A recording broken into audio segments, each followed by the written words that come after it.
While we were in Idaho, we were able to catch the trailing of the Sheep Festival in Sun Valley, Idaho, where they bring the hundreds of sheep that have been grazing in the mountains down off the mountains and through town to continue grazing in the valley for the rest of the season. You can enjoy the parade with us and catch a glimpse of the sheep coming down.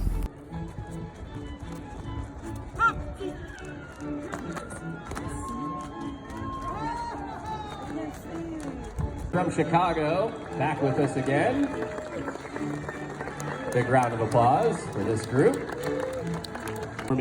Indian music and the contemporary dance music of Peru for several years. Today, Peruvians remain the largest group of sheep herders in the West. Sheep herders are tough and resilient, working almost year-round and on call as the herd needs them. Living in tents or sheep camps, they often spend weeks solo with their sheep. The sheep herder is beneficial in tending to their herd, protecting the sheep from predators, and guaranteeing good environmental stewardship. Most ranchers will tell you they couldn't survive without their herders. Here they are, the Peruvian musicians and dancers from right here in the Wood River Valley.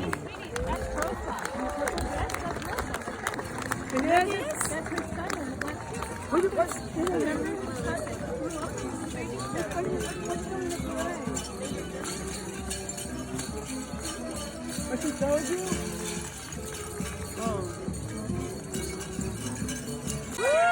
The Boise Highlanders. Stand high.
Like 50 of them.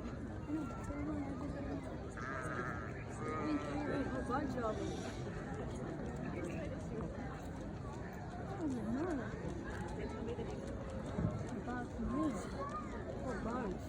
I haven't.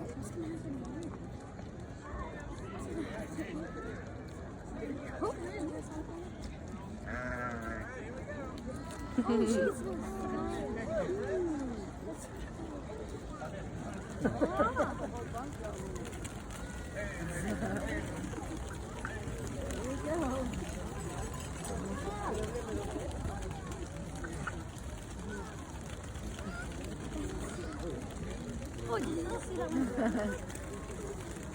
Oh, thank you. Avery. Oh, here comes some.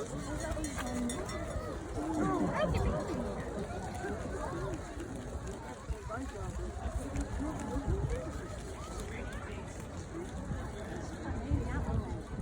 There's a dog in there.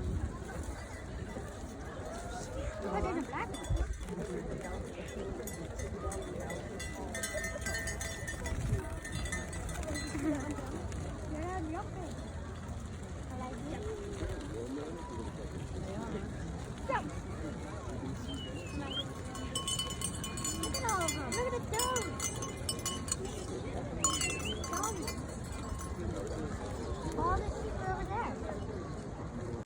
It was pretty cool to see that many sheep fill the streets.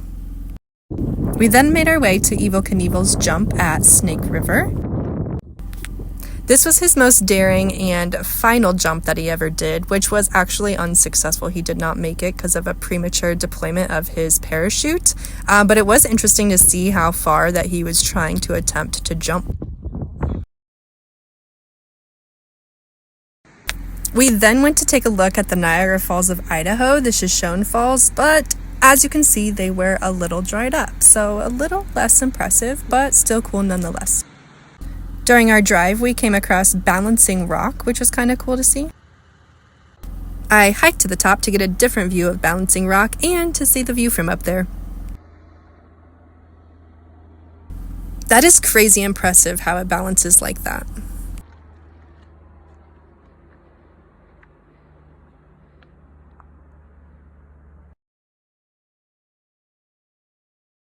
We then found ourselves along the Oregon Trail.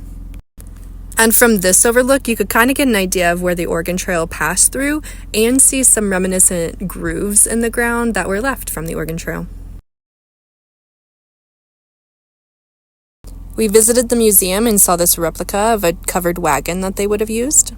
In the museum, you could see the different routes that were taken and learn about the different facts and stories from the people of the Oregon Trail, which was really cool to see.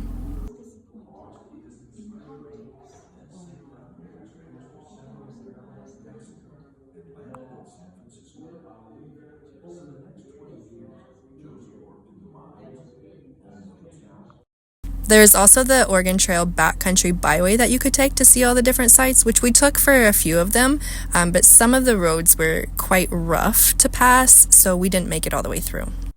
But we did get to witness quite a bit of the trail and the wagon wheel ruts that were left. And here's the infamous Snake River that was so dangerous to cross. You know, if you played Oregon Trail, you know you died here many times. To combat that, they tried to create this ferry system, which did end up working to get across the river. And there are remnants of the pulley system on the other side of the river that you're just hoping you make it to before the current just takes you down the river. We continued down the old Oregon Trail road and saw more remnants of the wagon wheel tracks. It was another fascinating piece of history that I was so excited I got to experience in its original environment. We then got dinner and drinks and hit up a rose garden to end our day.